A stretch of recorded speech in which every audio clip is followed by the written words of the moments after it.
Hello dear students, এই ভিডিওতে আমরা ক্লাস 6-এর রায়ান মার্টিন কোশ্চেন ব্যাংক থেকে একটা আনসিন করব। তো প্রথমে আমরা আনসিনটা পড়ে নেব। Reading comprehension unseen. তো read the passage, following passage to answer the question. A volcano হচ্ছে আগ্নেয়গিরি। Volcano is formed when gas, pieces of rock and lava come out through the opening of the crust of the earth. তো ভলকানোটা গঠন হয়, form কথা অর্থ হচ্ছে গঠন হওয়া, when gas, pieces of rock, rock হচ্ছে পাথরের টুকরো, pieces of rock and lava গলিত পদার্থ, comes out through the opening of the crust. Crust কথা হচ্ছে ভূত্বক, পৃথিবীর যে ভূত্বক, সেই ভূত্বক দিয়ে ফাটল হয়ে সেগুলো বেরিয়ে আসে, তখন সেটাকে বলা হয় volcano. There are 3 types of volcano. এই ভলকানো আছে হচ্ছে 3 টাইপস, 3 রকমের আছে ভলকানো। একটা হচ্ছে ডরম্যাট। ডরম্যাট কথার অর্থ হচ্ছে সুপ্ত, যেটা ঘুমন্ত অবস্থায় আছে, সুপ্ত। আরেকটা হচ্ছে অ্যাক্টিভ, মানে সক্রিয় ভলকানো। আর একটা হচ্ছে এক্সটিংক্ট। এক্সটিংক্ট কথার অর্থ হচ্ছে ডেড বা বিলুপ্ত হয়ে গেছে, ডেড বা বিলুপ্ত, যেটা আর এখন কোনো রকম কাজ করছে না, সেটা হচ্ছে বিলুপ্ত। তো দ্য ডরম্যাট ভলকানো কোনগুলো? ডরম্যাট ভলকানো হচ্ছে যেগুলো ঘুমন্ত অবস্থায় আছে, is volcano that had already erupted. Erupt কথার অর্থ হচ্ছে বিস্ফোরিত, যেখান থেকে সেই আগ্নেয়গিরি বিস্ফোরণ হয়ে পৃথিবীর ভিতর থেকে গলিত লাভা, পাথরের টুকরো এবং গ্যাস বেরিয়ে গেছে, সেইটা আগে বেরিয়ে গেছে, সেটা হচ্ছে dormant volcano. It can erupt again, এটা আবার সেই ইরাপ্ট করতে পারে, বিস্ফোরণ ঘটাতে পারে। But for a long period of time it has been lying asleep. কিন্তু ফর এ লং পিরিয়ড, অনেক দিন ধরে, it has been lying asleep, ঘুমন্ত অবস্থায় পড়ে আছে। যেমন এক্সাম্পল হচ্ছে মাউন্ট ফুজি। মাউন্ট ফুজি হচ্ছে in Japan is an example of dormant volcano. Dormant ভলক্যানোর একটা উদাহরণ হচ্ছে জাপানের মাউন্ট ফুজি। এরপর আসছে হচ্ছে অ্যাক্টিভ ভলকানো। অ্যাক্টিভ ভলকানো মানে সক্রিয়, যেটা থেকে অ্যাট প্রেজেন্ট অগ্নুৎপাত হচ্ছে বা ইরাপশন হচ্ছে। আর দোজ হুইচ হ্যাভ ইরাপ্টেড, যেগুলো থেকে ইরাপ্টেড হয়েছে ইন দ্য নিয়ার পাস্ট, খুব কাছাকাছি সময়ে এখান থেকে ইরাপশন হয়েছে, অ্যান্ড ক্যান ইরাপ্ট এগেইন, এগুলো থেকে আবার বিস্ফোরণ হতে পারে। Mount Etna, E T N A, Mount Etna of Italy is an example of the active volcano. Active ভলকানোর একটা এক্সাম্পল হচ্ছে মাউন্ট এটনা, ইটিএনএ। আরেকটা হচ্ছে এক্সটিংক্ট। এক্সটিংক্ট কথা হচ্ছে বিলুপ্ত হয়ে গেছে, যেটা আর অ্যাক্টিভ নয়, সেই এক্সটিংক্ট ভলকানো হচ্ছে। আর those that have remained inactive for thousands of years. Thousands of কথা অর্থ হচ্ছে হাজার হাজার বছর, হাজার হাজার বছর ধরে যেটা ইনঅ্যাক্টিভ আছে, কোনো নিষ্ক্রিয় হিসেবে আছে। And are not expected to erupt again, আর এটাকে আশা করা হয় যে এটাকে এর থেকে আর ইরাপশন আর হবে না। মাউন্ট পোপা, মাউন্ট পোপা ইন মায়ানমার, মায়ানমারের মাউন্ট পোপা বলে একটা আগ্নেয়গিরি is an example of extinct volcano. তো আমাদের এখানে 3 রকম ভলকানো পেয়ে গেলাম। একটা হচ্ছে dormant volcano, active volcano, extinct volcano. Dormant volcano হচ্ছে যেগুলো সুপ্ত অবস্থায় আছে, কোনো সময় ওগুলো ইরাপশন হয়েছিল কিন্তু এখন নিষ্ক্রিয় হয়ে আছে, সেটা হচ্ছে Mount Fuji in Japan. Active volcano হচ্ছে কিছুদিন আগেই ইরাপশন হয়েছে এবং যে কোনো সময় আবার ইট can erupt again.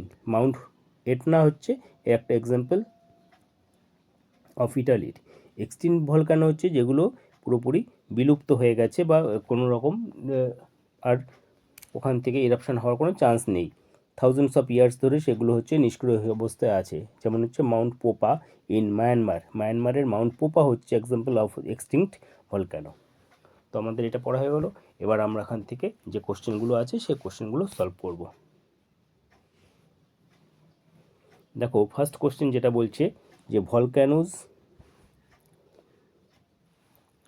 First question বলছে ভলক্যানোজ form when gas, rock, pieces and lava escape from the earth's crust. earth's crust কথার অর্থ হচ্ছে যে crust কথার অর্থ হচ্ছে ভূত্বক, যেটা হচ্ছে এখানটা আমরা পেয়েছিলাম।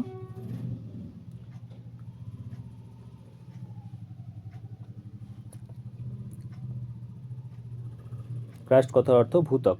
তো তো ভলকানো ফর্ম যখন হচ্ছে gas, rock pieces and lava escape from the earth's crust, আর্থের ভূত্বক থেকে যখন এগুলো বেরিয়ে আসে। তো এটা হচ্ছে একটা ট্রু। তো এখানটায় আমরা লিখব টি আর ইউই, ট্রু।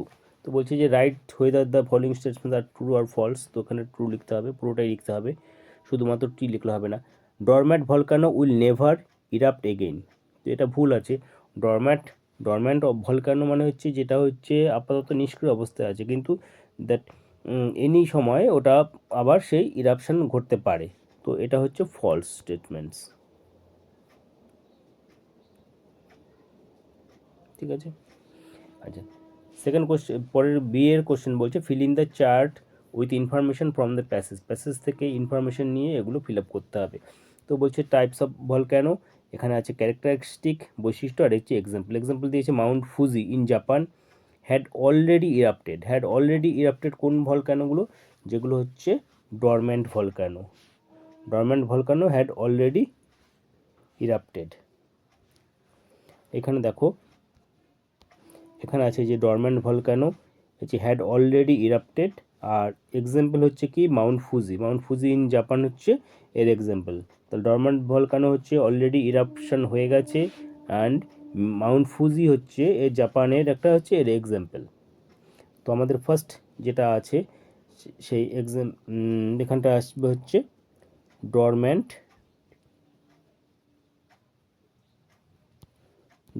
ভলক্যানো।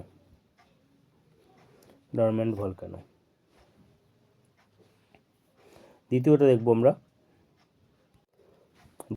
দেখবো অ্যাক্টিভ ভলকানো বলছে। দ্বিতীয়টা active volcano can erupt again, আবার ইরাপশন হতে পারে। তো এক্সাম্পল কি অ্যাক্টিভ ভলকানোর এক্সাম্পল হচ্ছে Mount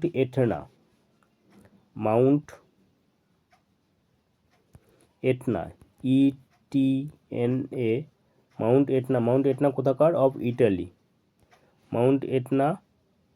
Italy.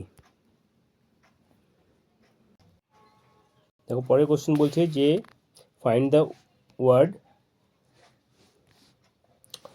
The words from the unseen passage question 3 which mean the following. এখানে যে দুটো দেওয়া আছে, একটা হচ্ছে স্লিপিং কথার অর্থ হচ্ছে কি সুপ্ত বা ডরম্যান্ট, DORMANT,